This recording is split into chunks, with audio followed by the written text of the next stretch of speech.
A large container ship entered a busy traffic area in Asia. It was early morning on a clear day.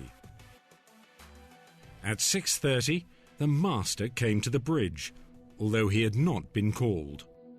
He took over from the chief officer and put the lookout on the wheel. The voyage plan was very basic, showing only the intended track. Contrary to company procedures, the frequency of position fixing was not defined, and no-go areas were not marked. The local vessel traffic service asked the ship to slow down. The engine telegraph was put to half ahead. But the engine remained at full speed, and the ship did not slow down.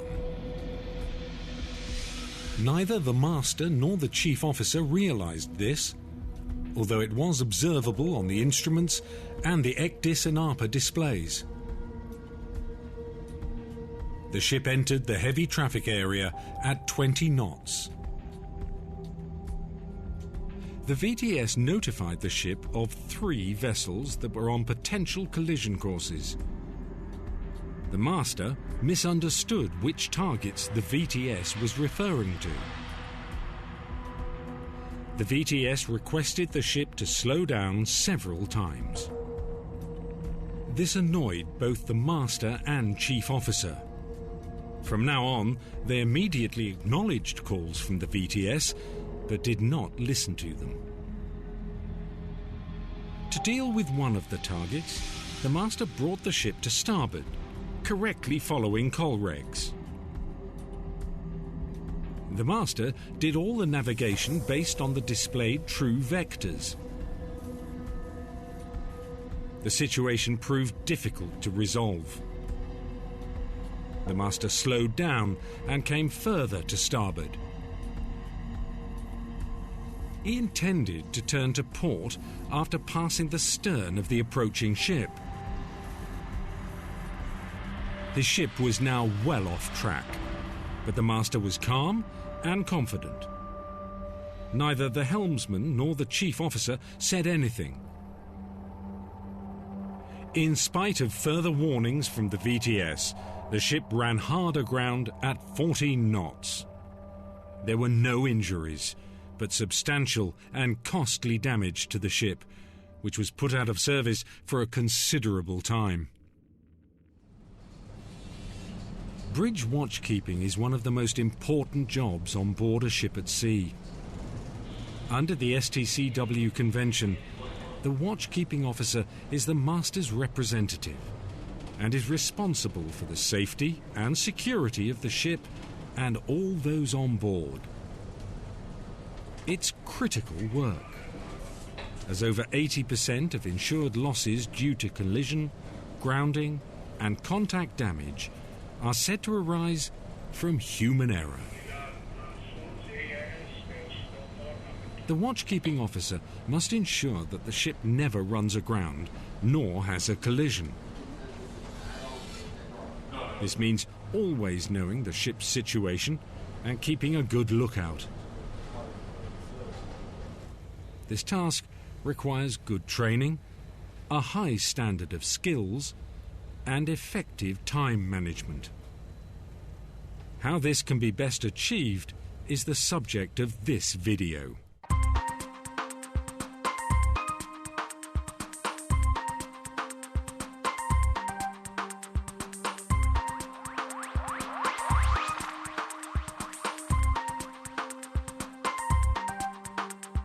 Captain. Good morning. You're the new Chief Officer? Nice to meet you. Welcome on board the OCM. Good preparation is essential to good bridge watchkeeping. Also, you'll have to go through all the bridge equipment with the second officer. We have a checklist for that. I have one here ready for you. After they've introduced themselves to the master and had their familiarization tour, replacement deck officers need to find out about the ship's navigational equipment and manoeuvring characteristics. Once you're happy with all this, if you have any questions, just ask the second mate. He'll be able to fill you in on all the details. Okay. Perfect. This is a requirement under ISM. You must go around the bridge with the navigating officer. If that's not possible, You must do this with the master. You need to be certain you are familiar with the navigational equipment and the master's standing orders before you take a watch. As well as the target tracking equipment, be sure that you know how to operate the echo sounder. Ask about the ship's manoeuvring characteristics. So this is the main selector for main selector, exactly. Okay, it's not on the console. No, the console, you are here. Find out how to operate the engine when the ship is working UMS. Officers need to understand the operational limitations of the ship's propulsion and steering systems. Last but not least, officers must have a good understanding of the collision regulations. Who should give the way if there's chance for a close encounter? You must give us way. Because They must know how to apply them and must obey them in all traffic situations. That's the end of this section. Now look at the workbook.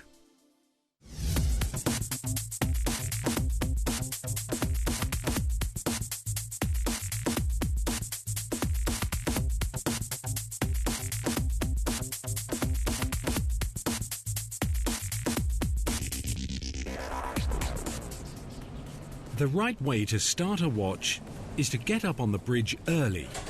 This is especially important at night, when your eyes will need at least 10 minutes to adjust to the darkness. You should examine the intended track of the ship for the length of your watch. A close look will tell you what dangers to look out for. Look out the window. Study and assess the situation. Is there any traffic? Is adverse weather forecast for the watch? Is there a lookout or helmsman on the bridge? If officers think the manning level is not appropriate for their watch, then extra personnel must be called. The handing over watchkeeper should give an assessment of the navigational situation, indicating any traffic that could be a threat. Situation, we are approaching the Southampton area. In front of us, small coasters and fishing vessels. A few of them. The officer must point out the systems being used and any faults or errors. Watch handover must never take place during a planned manoeuvre or during a collision avoidance manoeuvre. Relieving watchkeepers must be told whether the steering is set for manual or automatic, the course being steered, and the compass error. They must be told about the engine settings and whether the engine room is manned. During the handover, the relieving officer needs to check that all the navigational equipment is functioning correctly. The outgoing watchkeeper must be certain that the relieving watchkeeper is fit for duty. If not, the master must be called. The relieving officer must check the setup of the target tracking equipment and the inputs to them. If the ship is using electronic charts, either for primary navigation or for backup, then these settings need to be checked. The gyro compass, its repeaters, and the magnetic compass are checked and compared. When both watchkeepers are satisfied that everything is as it should be, then the relieving officer takes over. The handover should be done formally by saying, "You now have the watch," or words to that effect, which will be recorded by the voyage data recorder. You ready to take the con? I'll take the con. Okay, thank you. The officer needs to know the circumstances when the master must be called. These will be detailed in the master's standing orders. If the watchkeeper has doubts about the ship's situation, the master should be called. A good general rule is, if you're thinking about calling the master, you should call him. That's the end of this section. Now look at the workbook.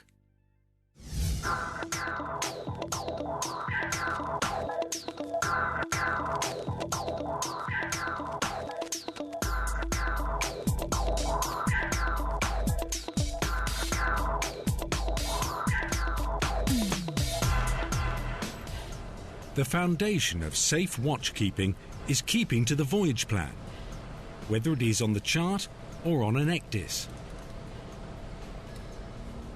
The voyage plan will show the track to navigate. It will indicate the safe speed and alter course positions. It will show safety margins and no-go areas. It will set out how often the ship's position needs to be fixed and how this should be done.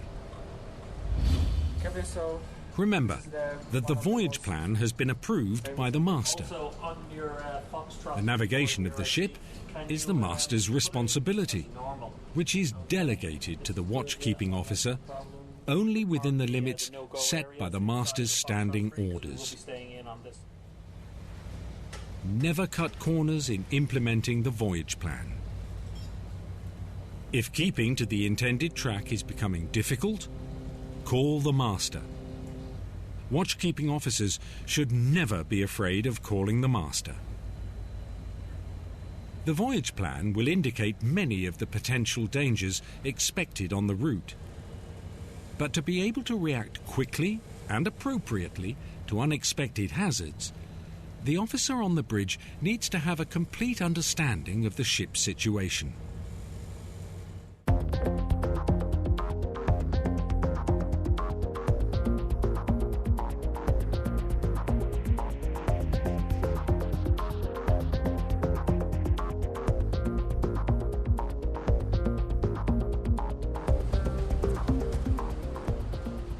Good situational awareness is essential to avoid navigating the ship into danger. This means recognizing and responding to what is going on around the ship. To do this, the watchkeeper must continually evaluate information about the threats to the ship. Let's look at what the watchkeeping officer needs to consider. First of all, there is the navigational situation. From the voyage plan, the officer will know the intended track of the ship. But how close is the ship to that? How does the planned speed over the ground compare to the actual speed over the ground? There's the surrounding environment. How much water is there underneath the keel? Will tidal stream affect the course? What about the wind? Will this cause any problems? What about the floating hazards? The target tracking systems will be a major contributor to the officer's knowledge. But this must be supplemented by visual observation of these threats, both by the officer and the lookouts. Which targets present a risk of collision? What are those ships likely to do next? And, keeping strictly to the coal regs, what options are there? How is the traffic situation in general? Is it getting busier? What's happening on the VHF? The officer should use all the equipment on the bridge to help monitor these hazards. But sometimes these systems can themselves go wrong. A good watchkeeper will always be seeking to confirm the integrity of the electronic navigational aids. Always cross-check electronic positions with the results of alternative position-fixing methods. Then there is the possibility of mechanical problems on the ship. A good watchkeeper will always be aware of the contingency planning in case of engine failure. Where would the ship go if this happened? The watchkeeping officer will need to talk to the duty engineer. If the ship is running UMS, they need to be aware of the propulsion unit's limitations. Watchkeeping officers should remember that they and the engineering department are all part of one team. Watchkeeping officers must keep an overall view. For good situational awareness, they need to balance the time they spend on the charts, on the electronic navigational aids, and looking at the surroundings. They need to compare and contrast the information they get from electronic equipment, the charts, and their eyes and ears. That's the end of this section. Now, look at the workbook.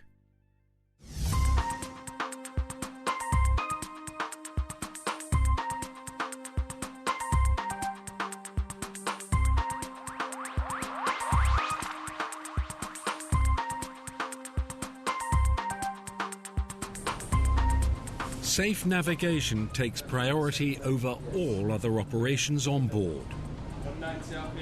Proper manning of the bridge is essential to safe navigation. If the situation changes, or if the workload increases so that the officer cannot maintain an effective lookout, then the officer must call for assistance as per the master's standing orders. Remember, it's much better to get assistance early than to endanger the ship. Don't delay getting help, either by overconfidence or through fear of being accused of overreacting. Make sure all lookouts are properly briefed. Instructions should be given about what landmarks, lights, and buoys to look out for, in addition to watching for other ships. Officers must remember that the bridge must not be left unattended at any time.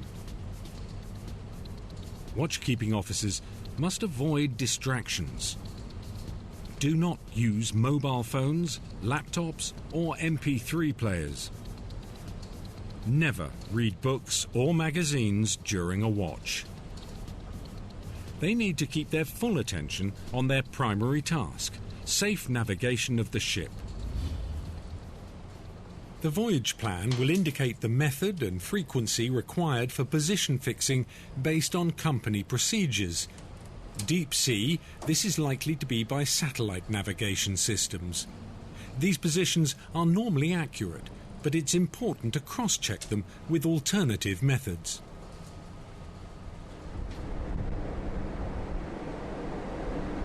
In deep sea, the good watchkeeping officer will occasionally take a celestial sight by sextant. It provides a valuable check and helps to maintain the skills.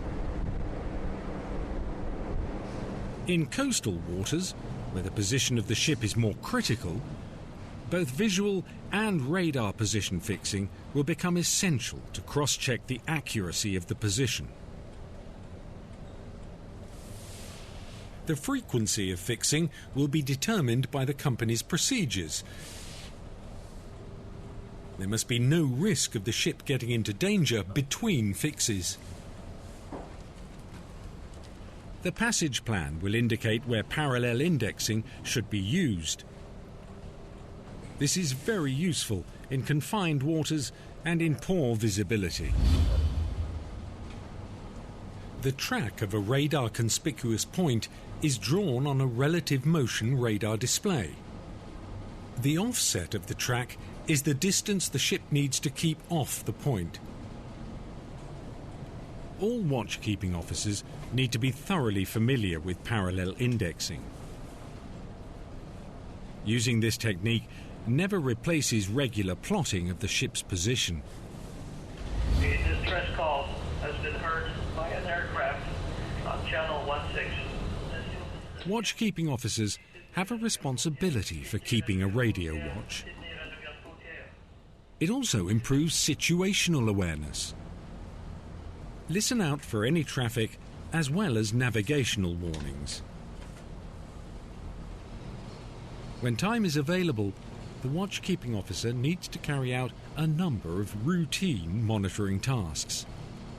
These must include, but are not limited to, fire alarms, ballast control apparatus, telecommunications, and watertight integrity monitoring equipment. Other items will include checking the compass error and scrutinizing other navigational equipment for error.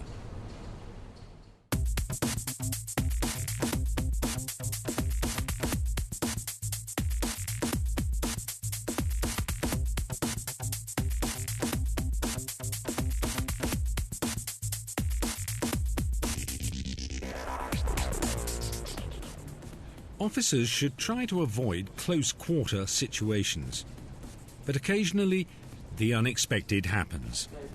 If you have good situational awareness, you will be well placed to respond.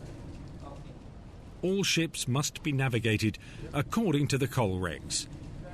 But officers cannot rely on other ships doing the right thing. Never risk the safety of your ship on that assumption. 260. 260. If you can, take positive action early. If a ship is tracking you, they will notice a clear change in course. Slowing down is an option, and officers should not hesitate to do this. It gives more time. Where possible, give the engineering department sufficient warning. Remember, it will take several minutes for the change to register on the other ship's target tracking equipment. Try to think ahead. Ask yourself, where is that echo going? What might it do next? What are my options? Collision avoidance is best done by visual observation, cross-checked on the ARPA or target tracking equipment. ECDIS and ARPA equipment can help your situational awareness by showing what might happen in the future. Although it does take time for alterations to be displayed on the screen, the ARPA information all comes from your ship.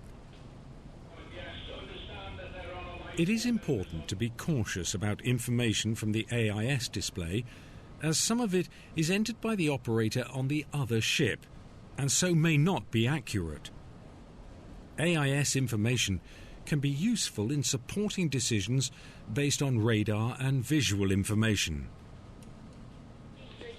It's best not to use VHF communication for collision avoidance, even if the target has been identified by AIS. Valuable time can be wasted.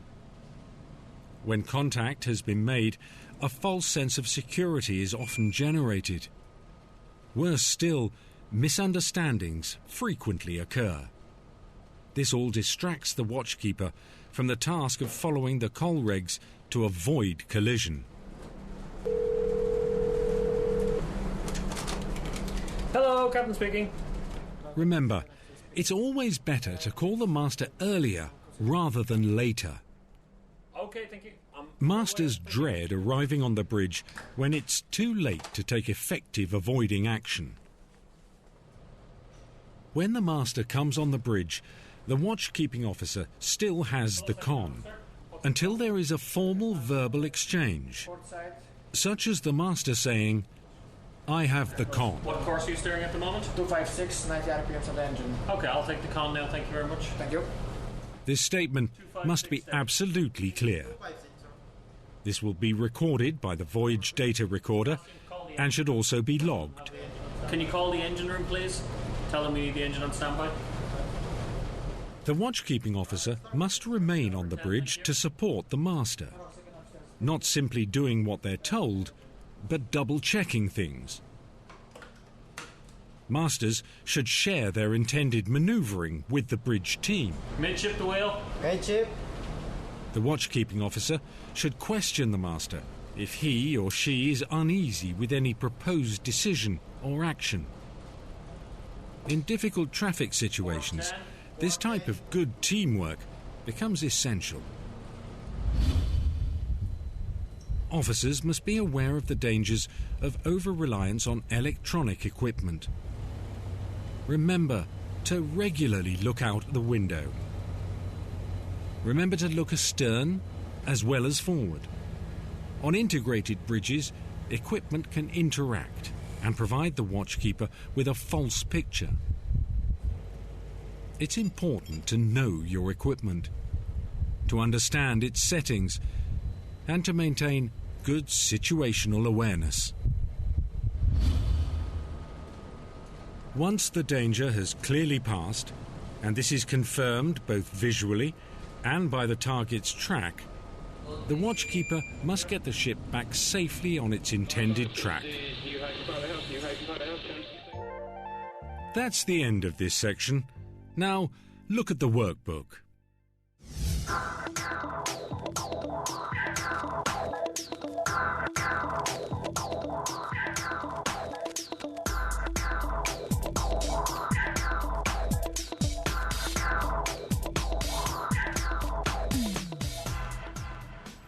Bridge watchkeeping means taking the responsibility for the safety of the ship and everyone on board. These responsibilities are set out in the STCW and SOLAS conventions. The voyage plan is the heart of the watchkeeping officer's task. Watchkeepers must ensure that the track made good is as close as possible to the intended track. They must be aware of the hazards marked in the voyage plan and the contingency planning to minimize the risks. The watchkeeping officer must know the ship's situation and how this relates both to fixed hazards and to other nearby ships. This means good situational awareness. This is achieved by maintaining a proper and effective lookout by all available means, including visually, by radar, ECDIS, AIS, by sound and by VHF. Position fixing must be carried out according to the requirements of the voyage plan.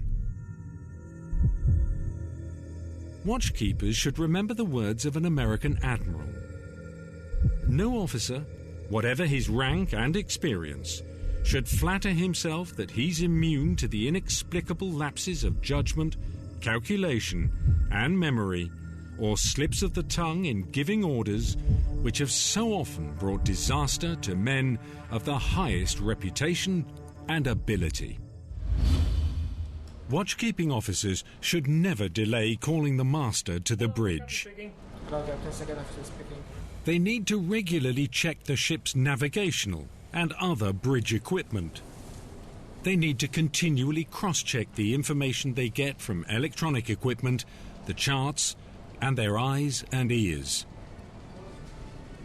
The watchkeeping officer has to interpret and assess many types of information, but must remember that keeping the ship out of danger is the most important job on the ship. To refresh and improve your knowledge, watch this video again, consult the workbook, and see the other titles in this series.